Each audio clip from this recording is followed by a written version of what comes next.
Donc 5, 4, 3, 2, 1, deuxième. Emric, Game Baker, avec Audrey qui vient de nous rejoindre. Bonjour. Bonjour.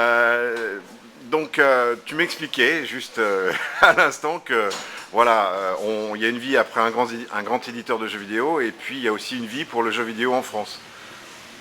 Ouais, exactement. Bah, je pense que c'est pas toujours facile, hein. Je pense que ça, le message est assez fréquemment répété et c'est vrai. Mais de toute façon, c'est facile nulle part. Le milieu est extrêmement compétitif aujourd'hui.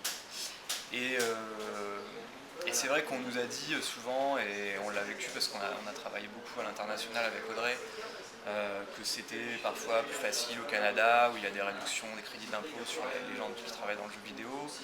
Il y a énormément oui, de simplification sur les statuts. Mais en France, on a aussi beaucoup de bonnes raisons de rester. Et nous, on voulait rester en France et faire cette société en France parce que, parce que c'était presque un défi de se dire non, on ne va pas aller ailleurs parce que c'est plus facile. D'autres l'ont fait ici. Il y a des superbes exemples de success story en France.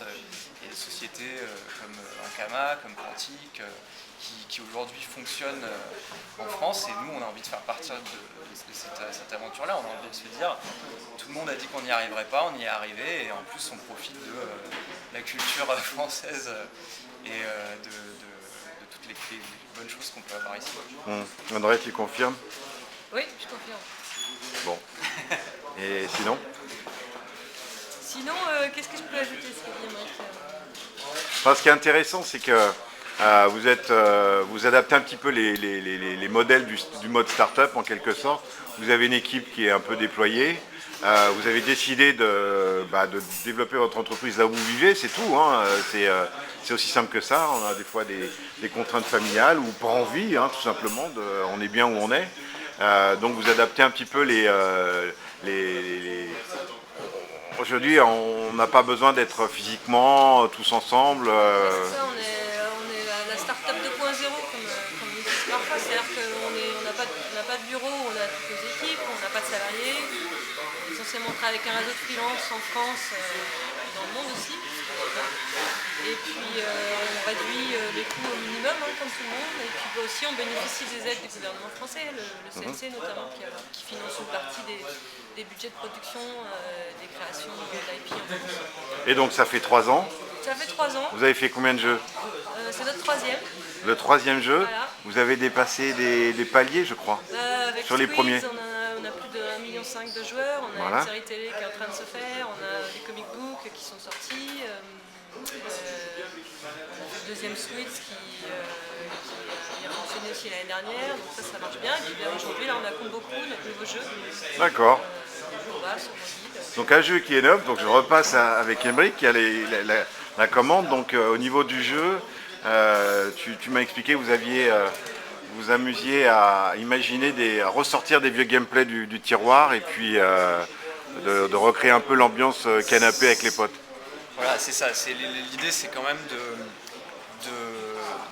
de reprendre ces expériences qui étaient celles qui ont lancé le jeu vidéo il y a une dizaine, quinzaine d'années, mais de les adapter au contrôle et aux moyens de distribution modernes.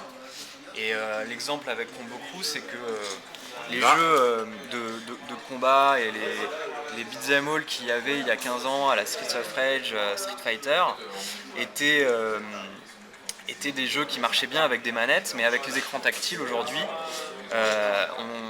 on n'a pas vraiment le même confort quand on joue et qu'on a des faux boutons sur l'écran. La sensualité de l'interface n'est pas la même du tout.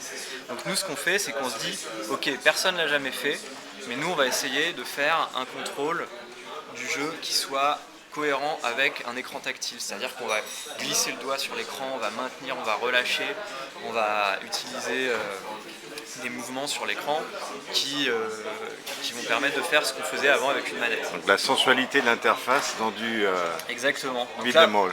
par exemple, il me suffit de trancher sur l'ennemi pour aller l'attaquer. Quand ils essaient de m'attaquer, si jamais j'appuie une fois sur l'écran, je vais faire une parade. Là, je me protège et je contre-attaque. Et avec deux doigts, je peux faire des mouvements spéciaux permettre de marquer plus de points, de faire plus de dégâts. Si jamais je laisse appuyer, quand je relâche, je mets une attaque qui est plus puissante. Ça c'est bien, c'est des petits coups cachés qu'on aime bien quand on fait Exactement. des jeux comme ça. C'est des choses qui ont tendance à disparaître aussi. Et là, Alors un là, super pouvoir. ça me rappelle ma fille avec ses Pokémon, là, c'est pareil. Oh, bah, moi je dirais pas non de faire un Pokémon. Hein. C'est pas des jeux qui ont. C'est des très bons jeux. Et donc effet 2.0, on peut, sur cette partie-là, on peut éventuellement inviter un copain Ouais, ou en une fait, copine et voilà, l'effet réseau social bah, inside of the game. ouais, je sais pas si c'est réseau social, mais c'est une expérience qui fait du sens aujourd'hui quand on est dans le jeu, quand on est KO et qu'on a perdu. Au lieu de recommencer ou d'acheter une vie, eh ben, on peut demander à son ami de le sauver, de prendre le relais, qui passe le niveau à sa place et ensuite il nous guérit et comme ça on peut continuer. Donc ça permet après aux joueurs de se parler en vrai et de se dire « Ah merci, tu m'as trop sauvé la vie, j'ai pu continuer ma partie, battre mon score grâce à toi, je t'en fais pas, je serai là quand tu auras besoin de moi. » D'accord, donc c'est sur l'App Store. Ça va sortir sur l'App Store d'Apple et sur Android aussi le 23 mai, donc dans une semaine et demie. D'accord, Et donc voilà, on croise les doigts pour la sortie sur toutes ces plateformes. bonne chance, merci. Merci.